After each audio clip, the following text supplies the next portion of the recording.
The Economic History of the Philippines chronicles the long history of economic policies in the nation over the years. 1973 to 1986. After experiencing years of positive growth, the Philippine economy between 1973 and 1986 suffered a downturn due to a mixture of domestic and international problems.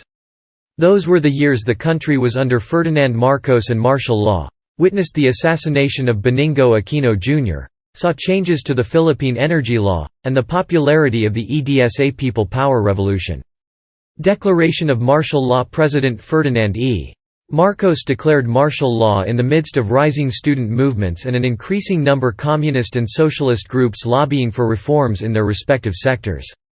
Leftists held rallies to express their frustrations to the government, this restiveness culminating in the first quarter storm, where activists stormed Malacañang Palace only to be turned back by the Philippine Constabulary. This event in particular left 4 people dead and many injured after heavy exchanges of gunfire. There was further unrest, and in the middle of the disorder on September 21, 1972, Marcos issued Proclamation No. 1081, effectively installing martial law in the Philippines, a declaration that suspended civil rights and imposed military rule in the country. Marcos defended his actions, stressing the need for extra powers to quell the rising wave of violence allegedly caused by the Communists. He further justified the decree citing the provisions from the Philippine Constitution that martial law is in fact a strategic approach to legally defend the Constitution and protect the welfare of the Filipino people from the dangerous threats posed by vigilantes that place national security at risk. The emergency rule, according to Marcos's plan, was to lead the country into what he calls a «new society». The move was initially supported by most Filipinos and viewed by some critics as a change that would solve the massive corruption in the country. Indeed, it ended the clash between the executive and legislative branches of the government and a bureaucracy characterized by special interests. The declaration, however, eventually proved unpopular as excesses, continued corruption, and human rights abuses by the military emerged. Macroeconomic indicators. Gross domestic product. The GDP of the Philippines rose during the martial law, rising from P55 million to P19.3 billion in about 8 years. This growth was spurred by massive lending from commercial banks, accounting for about 62% of external debt. As a developing country, the Philippines during the martial law was one of the heaviest borrowers. These aggressive moves were seen by critics as a means of legitimizing martial law by purportedly enhancing the chances of the country in the global market. Much of the money was spent on pump priming to improve infrastructure and promote tourism. However, despite the aggressive borrowing and spending policies, the Philippines lagged behind its Southeast Asia counterparts in GDP growth rate per capita. The country in 1970 to 1980 only registered an average 3.4% growth, while its counterparts like Thailand, Malaysia, Singapore, and Indonesia garnered a mean growth of 5.4%. This lag, which became very apparent at the end of the Marcos regime, can be attributed to the failures of economic management that was brought upon by state-run monopolies, mismanaged exchange rates, imprudent monetary policy and debt management, all underpinned by rampant corruption and cronyism. Main characteristics distinguishing the Marcos years from other periods of our history has been the trend towards the concentration of power in the hands of the government, and the use of governmental functions to dispense economic privileges to some small factions in the private sector. Employment. Government efforts to pump prime the economy to increase income and encourage spending, unemployment and underemployment grew. The unemployment rate decreased from 5.2 to 0.9% from 1978 to 1983, while employment was a problem, the latter tripling, in the same time period, from 10.2 to 29.0%. Concurrently, the labor force of the Philippines grew at an average 10.47% in 1970 to 1983. This can be attributed to an increasing number of women seeking work in the market. Poverty and income distribution. Income equality grew during the era of martial law as the richest 60% of the nation were able to contribute only 92.5% of the income in 1980, up from 25.0% in 1970. The richest 80%, meanwhile, took a larger share of the income at 91.7% in 1980, up from 57.1% in 1970. These trends coincided with accusations of cronyism in the Marcos administration. as the administration faced allegations of favoring certain companies that were close to the ruling family. According to the FICE conducted from 1965 to 1985, poverty incidence in the Philippines rose from 11% in 1965 to 18.9% in 1985. This can be attributed to lower real agricultural wages and higher real wages for unskilled and skilled laborers. Real agricultural wages rose about 25% from their 1962 level, while real wages for unskilled and skilled laborers increased by about one-third of their 1962 level. Main development strategies in the 2 decades of Marcos's rule. Philippine economic development strategy had 3 central pillars: the Green Revolution, export agriculture and forestry, and foreign borrowing. The Green Revolution rice, the foundation of the Philippine economy, is the country's single most important crop, and the staple food for much of the population. It is especially important to the country's poor majority, as both consumers and producers. In 1973, the martial law regime merged all coconut-related government operations within a single agency, the Philippine Coconut Authority. The PCA was empowered to collect a levy of P0.55 per 100 kilograms on the sale of copra to be used to stabilize the domestic price of coconut-based consumer goods, particularly cooking oil. In 1974, the government created the Coconut Industry Development Fund to finance the development of a hybrid coconut tree. To finance the project, the levy was increased to P20. Also in 1974, coconut planters, led by the Coconut Producers Federation, an organization of large planters, took control of the PCA governing board.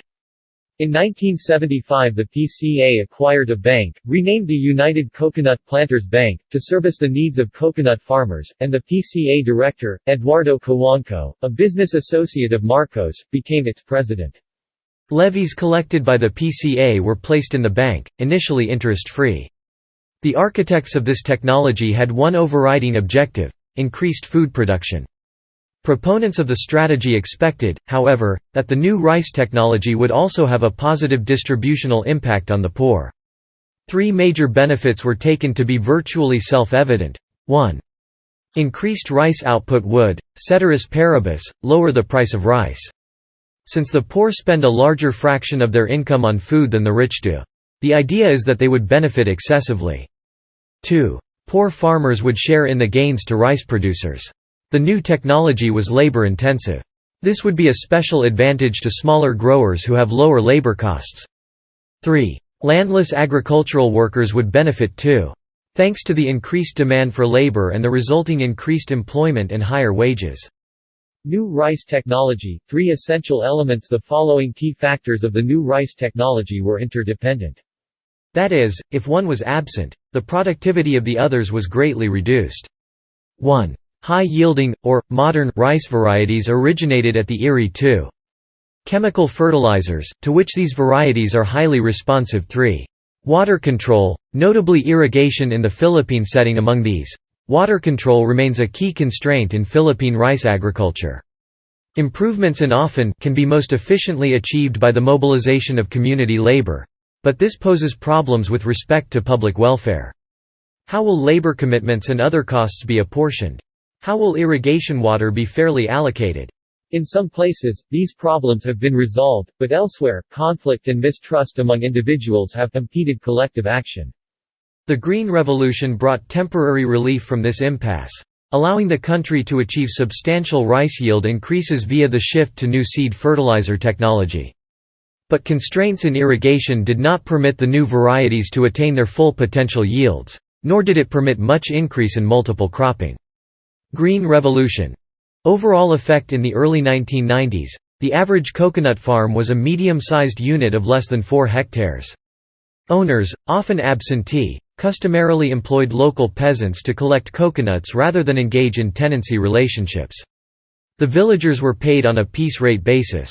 Those employed in the coconut industry tended to be less educated and older than the average person in the rural labor force and earned lower than average incomes. In addition, economic theory tells us that consumers in general, and poor consumers in particular, will benefit from increased output and the resulting price declines. Despite the positive impact of lower prices on poor consumers, absolute poverty increased. Cheaper rice mitigated, but did not reverse the trend towards impoverishment. Export agriculture and forestry. The year 1962 was a good one for Philippine export agriculture. Devaluation and deregulation of foreign exchange brought windfall profits to agro-exporters, and were widely seen as a «political triumph» for its main traditional exports. In 1978, the United Coconut Planters Bank was given legal authority to purchase coconut mills, ostensibly as a measure to cope with excess capacity in the industry. At the same time, mills not owned by coconut farmers, that is, CocoFed members or entities it controlled through the PCA, were denied subsidy payments to compensate for the price controls on coconut-based consumer products. By early 1980, it was reported in the Philippine press that the United Coconut Oil Mills, a PCA-owned firm, and its president, Cojuangco, controlled 80% of the Philippine oil milling capacity. Minister of Defense Juan Ponce Enrile also exercised strong influence over the industry as chairman of both the United Coconut Planters Bank and United Coconut Oil Mills and honorary chairman of CocoFed. An industry composed of some 500,000 farmers and 14,000 traders was, by the early 1980s, highly monopolized. In principle, the coconut farmers were to be the beneficiaries of the levy, which between March 1977 and September 1981 stabilized at P76 per 100 kilograms. Contingent benefits included life insurance, educational scholarships, and a cooking oil subsidy, but few actually benefited. The aim of the replanting program, controlled by Cojuangco, was to replace aging coconut trees with a hybrid of a Malaysian dwarf and West African tall varieties. The new palms were to produce 5 times the weight per year of existing trees. The target of replanting 60,000 trees a year was not met. In 1983, 25 to 30% of coconut trees were estimated to be at least 60 years old. By 1988, the proportion had increased to between 35 and 40%. When coconut prices began to fall in the early 1980s, pressure mounted to alter the structure of the industry. In 1985, the Philippine government agreed to dismantle the United Coconut Oil Mills as part of an agreement with the IMF to bail out the Philippine economy. Later in 1988, United States law requiring foods using tropical oils to be labeled indicating the saturated fat content had a negative impact on an already ailing industry and gave rise to protests from coconut growers that similar requirements were not levied on oils produced in temperate climates. Philippine earnings, nevertheless, did not rise equally owing to worsening terms of trade. The country experienced severely declining terms of trade and great price instability for its agricultural exports from 1962 to 1985. These price movements were, the result of external political and economic forces over which the Philippines could exercise little control. Thus relying on export agriculture as an engine of economic growth proved unfeasible. Export agriculture and forestry overall the effects of this special treatment of favorites soon became apparent. Their products were of poor quality and were poor value of money. The traditional economic mainstay of the Philippine ruling elite has been export agriculture.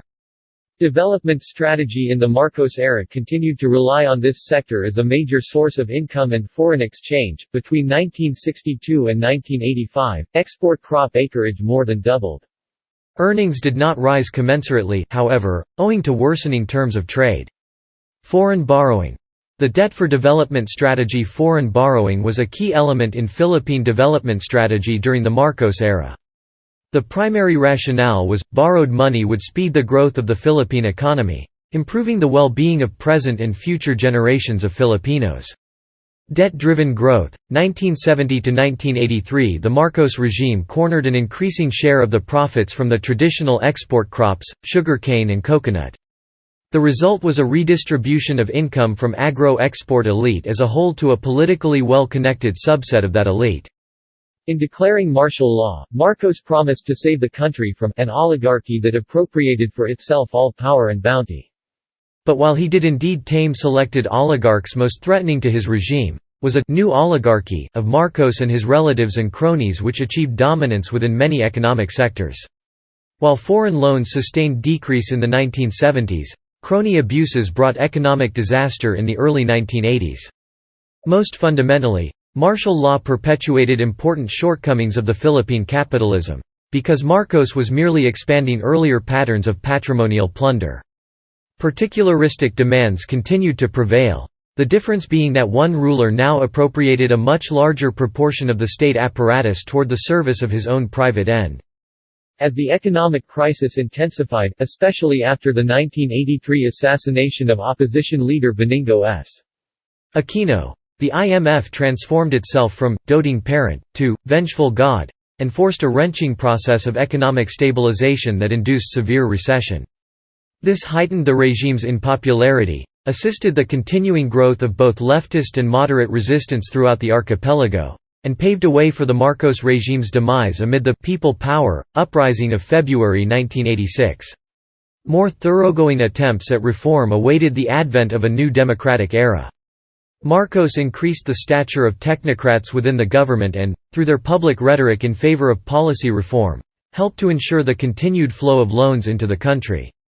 Over time, however, became increasingly clear that technocracy would have to give way to an acquisitive and more influential diversified family conglomerates. Marcos and his cronies used access to the political machinery to accumulate wealth, and, like the major families of the pre-martial law years, had little loyalty to the nation. The cronyism of the Marcos regime was more obvious than the cronyism of either the pre-1972 period or the post-1986 years, since the regime had more centralized control over the state apparatus and enjoyed much longer tenure in office. While special interest groups continued to prevail, the difference was that a dictator now had a much firmer grip on the state apparatus to service his own private end. Oligarchic plunder was manifest in the crony capitalists that controlled the industries during the dictatorial regime. Crony capitalists were businessmen who walked the corridors of the presidency and by virtue of this proximity to Marcos drove policy making and by doing so were able to control specific sectors of the economy. Battle for Stabilization, 1983–1986. After the assassination of Benigno Aquino, the Philippines saw itself at the brink of an economic freefall. Due to the sudden collapse of confidence and credit ratings from international financial institutions, the Philippine government had difficulty borrowing new capital to cut the increasing budget deficit, much of it payments to interest from debt. The government was thus forced to declare a debt moratorium and started to impose import controls and implemented foreign exchange rationing, which temporarily halted its import liberalization program. The peso was again devalued in 1984 by almost 100%. The central bank was later forced to start a new program, issuing central bank bills at more than 50% interest rate, which most likely contributed to the high inflation in 1984 and 1985. This was aimed at attracting inflows of foreign currency due to the higher domestic interest rate and to lower deficit and aggregate demand. This resulted in a reduction in the balance of payments and national account deficits, but at the same time also started an economic decline of about 7% in the years 1984 to 1985. Investments also fell by about 50% in 1985 due to lower economic growth. According to Lim, the government also employed measures to reduce overall government expenditures to reduce deficits. This effort, however, was partially caused by the fall in tax revenues during the time as public speculation about the weaknesses of the government was increasing. However, because of the large deficit incurred by the central bank due to bailouts and assumption of debts from bankrupt firms, this measure had relatively no effect on the overall deficit that the government had by the end of 1986. The Marcos regime has fallen. External debt magnitude and composition between 1962 and 1986. The external debt of the Philippines grew from $355 million to $28.3 billion. By the end of the Marcos years, the Philippines was the ninth most indebted nation in Asia, Africa, and Latin America in absolute terms. Other development policies. The Marcos regime, during the early to mid-70s, focused primarily on improving the economy and the country's public image through major increases in government spending, particularly on infrastructures. Its main beneficiaries were the tourism industry, with numerous constructions, such as the Philippine International Convention Center, hotels, and even the hosting of international events like the Miss Universe and IMF forums to be able to improve the international status of the county. This policy generally continued even through the 1980s, when the world was experiencing stagflation, an international debt crisis, and high increases of interest rates. The early effects of the increase in government spending were generally positive. Private businesses and firms, seeing this action by the government, felt bullish and also engaged in aggressive investment and spending patterns. Initially, the gross domestic capital formation to GDP rose up to 28% and foreign investments to the country also increased. The government, in the 1970s, also focused on an export-led industrialization program, which focused on non-traditional manufactured exports and foreign investments. This led to an increase of foreign direct investment in the country, particularly to manufacture export-oriented goods. This program also allowed the government to be able to shift the composition of exports toward a more balanced mix between non-traditional manufactures and primary, agricultural exports. With this growth in the export sector, there also accompanied growth in the import sector, particularly since imported raw materials were sourced for domestically produced goods. This led to the worsening deficit at that time, especially by the end of the decade, accompanied by the second oil price shock. Post-Edsa Macroeconomics. The post-Edsa macroeconomic history of the Philippines covers the period from 1986 to the present time, and takes off from the acclaimed People Power Revolution in the EDSA Revolution of 1986 that brought democracy and development potentials back to the country that was once in the perils of the martial law era.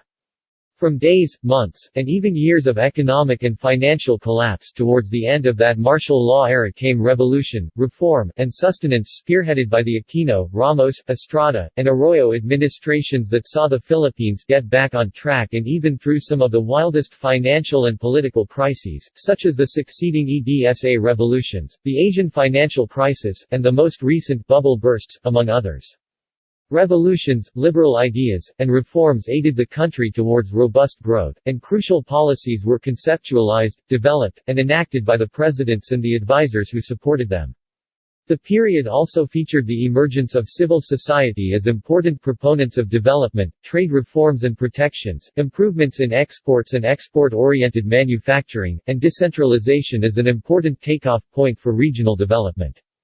Economic breakthroughs by Administration Corazon Aquino Administration. The Aquino Administration takes over an economy that has gone through socio-political disasters during the People Power Revolution, where there was financial and commodity collapse caused by an overall consumer cynicism, a result of the propaganda against cronies, social economic unrest resulting from numerous global shortages, massive protests, lack of government transparency, the opposition's speculations and alleged corruption in the government.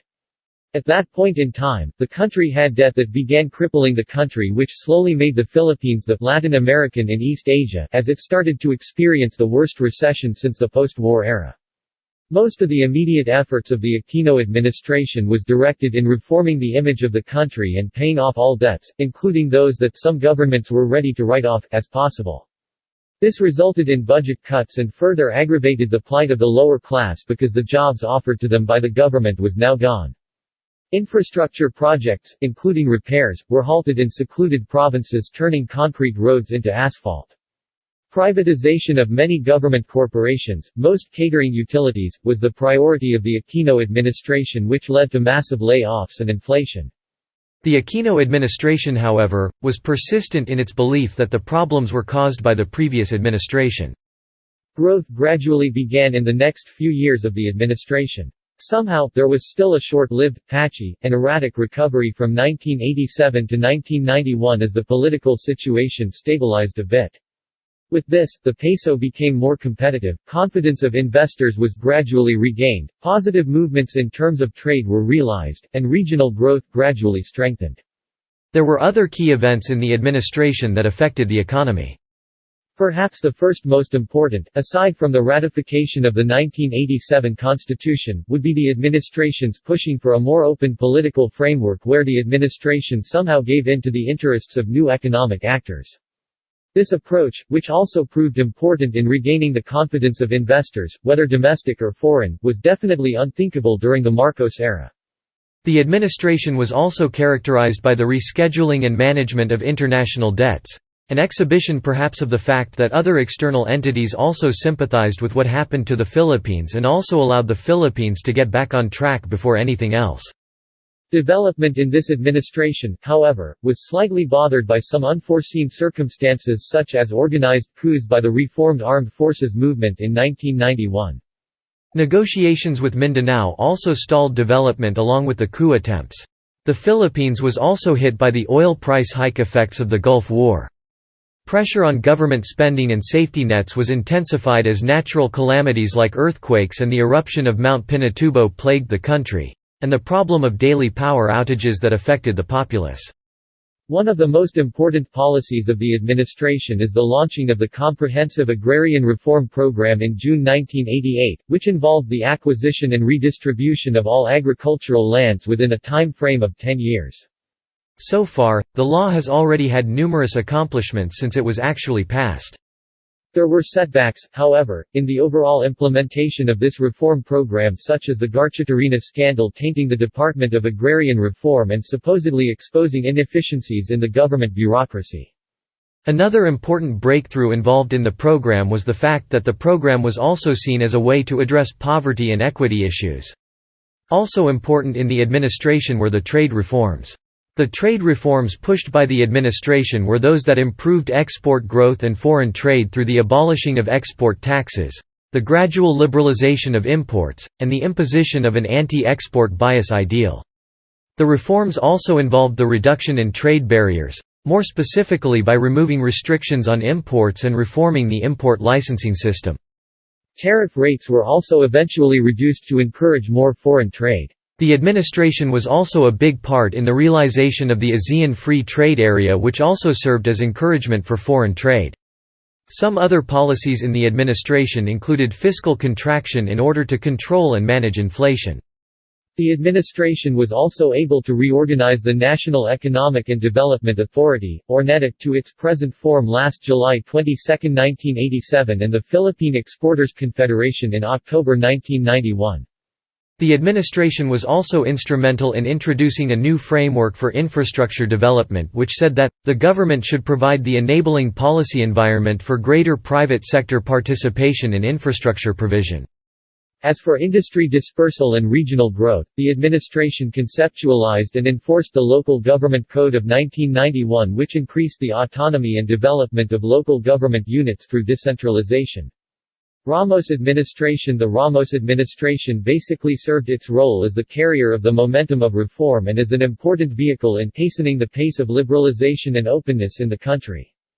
The administration was a proponent of capital account liberalization, which made the country more open to foreign trade, investments, and relations. It was during this administration when the Bangko Sentral ng Pilipinas was established, and this administration was also when the Philippines joined the World Trade Organization and other free trade associations such as the APEC. During the administration, debt reduction was also put into consideration, and as such, the issuance of certain government bonds called Brady bonds also came to fruition in 1992. Key negotiations with conflicting forces in Mindanao actually became more successful during the administration, which also highlighted the great role and contributions of José Almonte as the key advisor of this liberal administration. By the time Ramos succeeded Corazon Aquino in 1992, the Philippine economy was already burdened with a heavy budget deficit. This was largely the result of austerity measures imposed by a standard credit arrangement with the International Monetary Fund and the destruction caused by natural disasters such as the eruption of Mount Pinatubo. Hence, according to Canlas, pump priming through government spending was immediately ruled out due to the deficit. Ramos therefore resorted to institutional changes through structural policy reforms, of which included privatization and deregulation. He sanctioned the formation of the Legislative Executive Development Advisory Council, which served as a forum for consensus building, on the part of the executive and the legislative branches, on important bills on economic policy reform measures. The daily brownouts that plagued the economy were also addressed through the enactment of policies that placed guaranteed rates. The economy during the first year of Ramos' administration suffered from severe power shortage, with frequent brownouts, each lasting from 8 to 12 hours. To resolve this problem, the Electric Power Crisis Act was made into law together with the Build Operate Transfer Law. 20 power plants were built because of these, and in effect, the administration was able to eliminate the power shortage problems in December 1993 and sustained economic growth for some time. The economy seemed to be all set for long-run growth, as shown by sustainable and promising growth rates from 1994 to 1997. However, the Asian crisis contagion which started from Thailand and Korea started affecting the Philippines. This prompted the Philippine economy to plunge into continuous devaluation and very risky ventures, resulting in property busts and a negative growth rate. The remarkable feat of the administration, however, was that it was able to withstand the contagion effect of the Asian crisis better than anybody else in the neighboring countries. Most important in the administration was that it made clear the important tenets of reform, which included economic liberalization, stronger institutional foundations for development, redistribution, and political reform. Perhaps some of the most important policies and breakthroughs of the administration are the capital account liberalization and the subsequent commitments to free trade associations such as APEC, AFTA, GATT, and WTO. The liberalization and opening of the capital opening culminated in full peso convertibility in 1992. And then another breakthrough is again, the establishment of the Bangko Sentral ng Pilipinas, which also involved the reduction of debts in that the debts of the old central bank were taken off its books. In line with the administration's Philippines 2000 platform, the administration gave more favor to privatization and targeted the proliferation of cartels and monopolies, especially in some key industries such as telecommunications. To further raise revenues, President Ramos also administered the privatization of Petron, Philippine National Bank, Metropolitan Waterworks and Sewage System and military-based lands such as Fort Bonifacio and Clark Air Base. As part of the administration's competition policy, the administration also advocated for deregulation of service industries to promote foreign investment and increase private sector participation. For monetary policy, the administration focused on inflating targeting and the imposition of a floating exchange rate with a managed band. With this, inflation stayed under control in the 1990s and indeed, the 1990s became an era of reform and at the same time, a period of optimism. For fiscal policy, on the other hand, the administration worked on bills to expand the scope of VAT. Due to the need to reduce budget deficit, tax enhancement measures were imposed. Among these were the upward adjustment in the excise tax on cigarettes, withholding VAT or value-added tax on government contractors and suppliers, and establishment of a large taxpayers unit in the Bureau of Internal Revenue, which increased tax revenue of government. There was even a budget surplus in the years 1994 to 1996 due to the effective tax enhancement program by the administration. The Ramos administration basically continued the actions of the Aquino administration for infrastructures and industry dispersal. This administration, however, would also have some contributions to welfare. The administration's population policy promoted population management and family planning, while the administration's social reform agenda addressed poverty through flagship programs. Completion of the CARP, or Comprehensive Agrarian Reform Program, was one such breakthrough incorporated in the SRA. By June 1998, it was reported by the government that it had only managed to accomplish 57%, a figure still far from the planned total 10-year target from the original timetable for land distribution. Furthermore, Ramos was wholly focused on institutional reform in an attempt to capture the international community's perception of an improving Philippine economy, with the agenda of increasing global competitiveness. The rural sector's interest was not much represented. Farmers had insufficient funding for rural infrastructure and support services while real estate developers agreed on better deals. To quote Ochoa, the liberalization of agriculture ensured their dependence on so-called safety nets that could not significantly resuscitate the sector. 6 years of dipping productivity, declining incomes, dwindling farmlands and pervasive poverty will be hard to forget. In the end, the Philippine economy under the Ramos administration gained recognition in breaking out of its deficit-laden stature in Asia. The confidence generated by the administration among local and international players and analysts resulted from wide-ranging reforms rooted primarily in a sound macroeconomic and investor-friendly regime as well as global competitiveness. From 1993, 1 year's time after Ramos assumed presidency, the economy already started to recover from stagnation with real GDP growth peaking at 5.8% in 1996. Aside from this, it was also during his administration that allowed for the escape of the Philippine economy from recession. During the Asian financial crisis, unlike its Asian neighbors like Thailand, South Korea, and Indonesia. His reforms have brought gains, broad spillover effects on the rest of the economy and possible positive long-term effects on economic growth. Surely, it is of no doubt that Ramos is commendable to have established strong political leadership that was mandatory in handling the reforms, prior to the weak state of the economy he inherited. Estrada Administration. Although Estrada's administration had to endure the continued shocks of the Asian crisis contagion, the administration was also characterized by the administration's economic mismanagement and midnight cabinets. As if the pro-poor rhetoric, promises and drama were not really appalling enough, the administration also had midnight cabinets composed of drinking buddies, influencing the decisions of the daytime cabinet. Cronyism and other big issues caused the country's image of economic stability to change towards the worse. And instead of adjustments happening, people saw further deterioration and hopelessness that better things can happen. Targeted revenues were not reached, implementation of policies became very slow, and fiscal adjustments were not efficiently conceptualized and implemented. All those disasters caused by numerous mistakes were made worse by the sudden entrance of the Jutang controversy, which gave rise to the succeeding EDSA revolutions.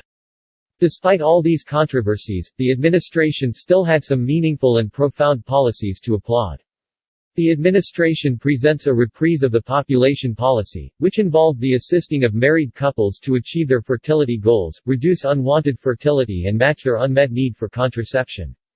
The administration also pushed for budget appropriations for family planning and contraceptives, an effort that was eventually stopped due to the fact that the Church condemned it. The administration was also able to implement a piece of its overall poverty alleviation plan, which involved the delivery of social services, basic needs, and assistance to the poor families. The Estrada administration also had limited contributions to agrarian reform, perhaps spurred by the acknowledgement that indeed, agrarian reform can also address poverty and inequitable control over resources. In that regard, the administration establishes the program Sustainable Agrarian Reform Communities Technical Support to Agrarian and Rural Development. As for regional development, however, the administration had no notable contributions or breakthroughs. Macapagal Arroyo Administration. The Arroyo Administration, economically speaking, was a period of good growth rates simultaneous with the U.S., due perhaps to the emergence of the overseas Filipino workers and the business process outsourcing. The emergence of the OFW and the BPO improved the contributions of OFW remittances and investments to growth. In 2004, however, fiscal deficits grew as tax collections fell, perhaps due to rampant and wide-scale tax avoidance and tax evasion incidences. Fearing that a doomsday prophecy featuring the in 2002 might come to fruition, perhaps due to the same sort of fiscal crisis, the administration pushed for the enactment of the 12% VAT and the E-VAT to increase tax revenue and address the large fiscal deficits. This boosted fiscal policy confidence and brought the economy back on track once again. Soon afterwards, political instability afflicted the country and the economy anew, with Abu Sayyaf terrors intensifying. The administration's legitimacy crisis also became a hot issue and threat to the authority of the Arroyo administration. Moreover, the Arroyo administration went through many raps and charges because of some controversial deals such as the NBNZTE broadband deal. Due however to the support of local leaders and the majority of the House of Representatives, political stability was restored and threats to the administration were quelled and subdued. Towards the end of the administration, high inflation rates for rice and oil in 2008 started to plague the country anew, and this led to another fiscal crisis, which actually came along with the major recession that the United States and the rest of the world were actually experiencing. The important policies of the Arroyo administration highlighted the importance of regional development, tourism, and foreign investments into the country. Therefore, apart from the enactment and establishment of the E-VAT policy to address the worsening fiscal deficits, the administration also pushed for regional development studies in order to address certain regional issues such as disparities in regional per capita income and the effects of commercial communities on rural growth. The administration also advocated for investments to improve tourism, especially in other unexplored regions that actually need development touches as well. To further improve tourism, the administration launched the policy touching on holiday economics, which involves the changing of days in which we would celebrate certain holidays. Indeed, through the holiday economics approach, investments and tourism really improved. As for investment, the Arroyo administration would normally go through lots of trips to other countries in order to encourage foreign investments for the betterment of the Philippine economy and its development. Benigno Aquino III administration. The Philippines, consistently coined as one of the newly industrialized countries, has had a fair gain during the latter years under the Arroyo presidency to the current administration. The government managed foreign debts falling from 58% in 2008 to 47% of total government borrowings.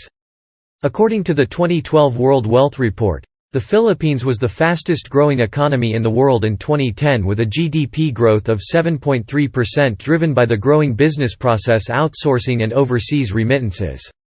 The country marked slipped to 3.6% in 2011, less emphasis on exports, and the government spent less on infrastructure.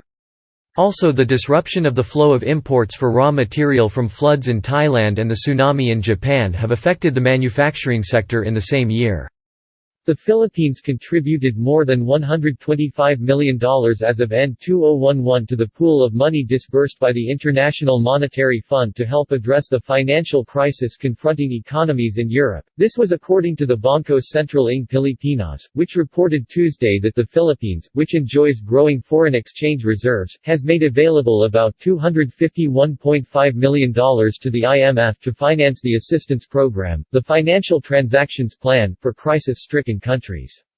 Remarkably, the economy grew by 6.59% in 2012. The same year, the Supreme Court Chief Justice Renato Corona was impeached for a failed disclosure of statements of assets, liabilities and network or SALN coherent to the anti-corruption campaign of the administration. The Philippine Stock Exchange Index ended in the year with 5,812.73 points, a 32.95% growth from the 4,371.96 finish in 2011. BBB investment grade by Fitch Ratings on the first quarter of 2013 for the country was made because of a resilient economy by remittances, growth despite the global economic crisis in the last 5 years, reforms by the VAT Reform Law of 2005, BSP inflation management, good governance reforms under the Aquino administration. 2008 economic crisis and response. The global economic crisis of 2008 pulled countries around the globe into a recession. Following the Asian economic crisis in 1997, the 2008 crisis imposed new challenges to the Philippines as a developing country. The following are expositions of the macroeconomic impacts of the crisis on the Philippines, its implications in the prevalent poverty scenario, and policies and programs undertaken by the government in response to the crisis. Overview of the global economic crisis. The 2008 global economic crisis started upon the bursting of the United States housing bubble, which was followed by bankruptcies, bailouts, foreclosures, and takeovers of financial institutions by national governments. During a period of housing and credit booms, banks encouraged lending to homeowners by a considerably high amount without appropriate level of transparency and financial supervision. As interest rates rose in mid-2007, housing prices dropped extensively, and all institutions that borrowed and invested found themselves suffering significant losses. Financial institutions, insurance companies, and investment houses either declared bankruptcy or had to be rescued financially. Economies worldwide slowed during this period and entered recession. The crisis, initially financial in nature, took on a full-blown economic and global scale affecting every country, both industrialized and developing. The Philippine situation before the crisis. The Philippines has long had long-term structural problems that interfere with sustainable economic development. The country has been dominated by a sequence of growth spurts, brief and mediocre, followed by sharp to very sharp, severe, and extended downturns, a cycle that came to be known as the boom-bust cycle. As such, economic growth record of the country has been disappointing in comparison with its East Asian counterparts in terms of per capita GDP. In addition, in 2007, an absolute poverty incidence of 13.2%, higher than Indonesia's 7.7% and Vietnam's 8.4%, was recorded, illustrating the unequal distribution of wealth that inhibits growth and development for the Philippines. Macroeconomic impacts of the crisis. The Philippines was affected by the crisis in a decline in 3 aspects: exports, remittances from overseas Filipino workers, and foreign direct investments. Heavily dependent on electronic and semiconductor exports, the Philippines saw a downward trend in its export earnings as countries in demand of these exports entered recession. The recession also put at risk the jobs in the developed countries, which include those where migrant workers are employed. Consequently, OFW remittances decreased and grew a meager 3.3% in October 2008. Foreign direct investments declined because of investors losing confidence in the financial market. Lower FDIs mean slower economic growth. Impacts on asset markets, financial sector, and real sector. The freeze in liquidity in U.S. and European financial markets reversed capital flows to developing countries and induced a rise in the price of risk, which entailed a drop in equity prices and exchange rate volatility. However, following the effects of an increase in the foreign currency government bond spread, the Philippine stock market was actually one of the least affected by the crisis, with the main index of the stock market dropping only by 24%, a relatively low percentage change in comparison to those of other countries across Asia. Similarly, from the period between July 2008 and January 2009, the peso depreciated only by 3%, meaning that the peso was one of the currencies least affected by the crisis. This minimal effect on the stock market and the Philippine peso can be attributed to the recovery of asset prices across the Asia-Pacific region in early 2009 as foreign portfolio investments surged. Financially, the banking system in the Philippines was relatively stable, because of reforms that were put in place since Asian financial crisis in 1997. Maintenance of high levels of loan-to-deposit ratios together with the decline of the ratio of non-performing loans to total loans kept profitability of local banking generally high despite the crisis. To the country's fortune, no meltdowns occurred as during the previous 1997 Asian crisis. Declines in the growth rate of personal consumption and expenditures and fixed investment occurred in 2008. Personal consumption expenditure, the largest contributor to GDP growth, showed a downward trend from a sharp drop from 5.8% in 2007 to 4.7% in 2008, and 3.7% in 2009. GDP growth during the fourth quarter of 2008 and first quarter of 2009 fell to 1.7%, a staggering fall from a 5.7% average for the 3 previous years. Furthermore, a contraction of 29.2% occurred in the manufacturing sector involving electricity, gas, water, trade and finance services. The service sector also turned down as growth in the fourth quarter and first quarters of 2008 and 2009, respectively, was a meager growth of 2.1%, a far contrast from the 6.7% average from the previous 3 years. However, the Philippines generally endured the smallest declines in comparison with other East Asian countries. For instance, OFW remittances, though at a slower pace, still grew in the first half of 2009. Impact on fiscal deficit and external accounts. To counter adverse effects of the crisis, the Philippine government felt the need to increase its expenditures. Apart from government expenditure, a primary concern was the weak revenues generated by the government, with the fiscal deficit reaching P111.8 billion in the first quarter of 2009 as compared to P25.8 billion in the same period of the previous year. Despite suffering the least in terms of the stock exchange and financial markets among East Asian countries, the Philippines lagged in tax receipts in comparison to other nations. Meanwhile, private sector flows in the external account declined and led to a net outflow of $708 million in 2009, a sharp turning away from a net inflow of $507 million in 2008. This eventually led to a fall in stock prices and depreciation of the peso. Poverty and social impacts. Impacts on households and communities. An increasing number of Filipino workers became frustrated due to unemployment and low standards of living in the country. Thousands of Filipinos left the country every day to seize better income opportunities. Moreover, around 5 million Filipino children were unable to go to school and are forced to work on the streets or in other various workplaces where they could find some food. Impacts on wealth and income and its distribution across different social divisions. The country was having sound economic indicators before the 2008 economic crisis. Average income per capita was increasing while poverty incidence showed a downward trend.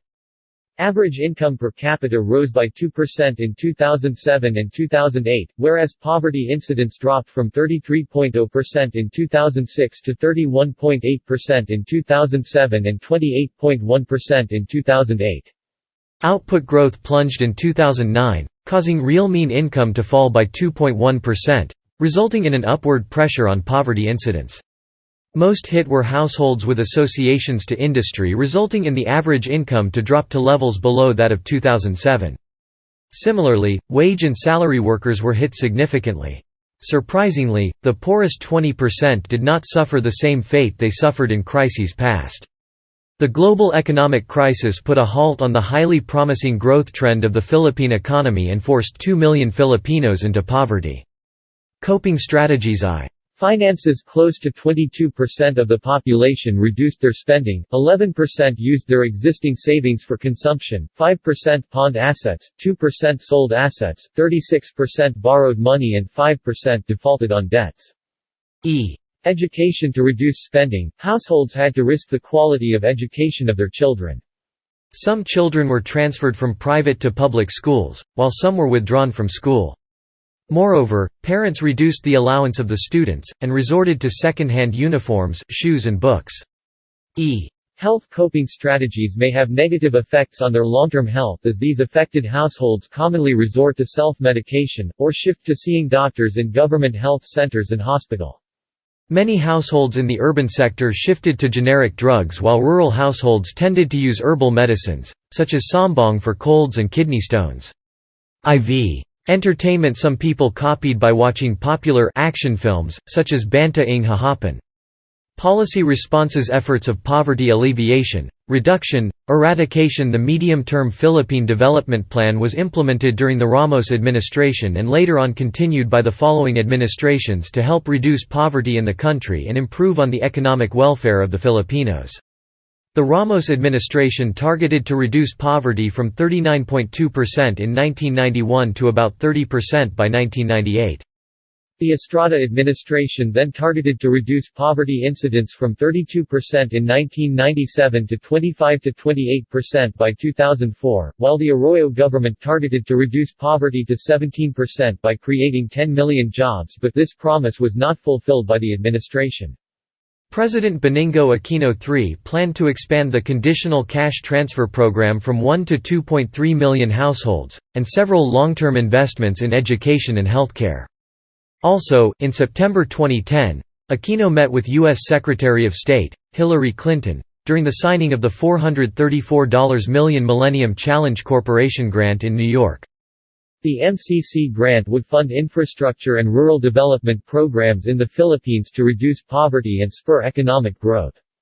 Macroeconomic and social protection programs. To respond to the financial crisis, the Philippine government, through the Department of Finance and National Economic and Development Authority, crafted a PHP 330 billion fiscal package, formerly known as the Economic Resiliency Plan.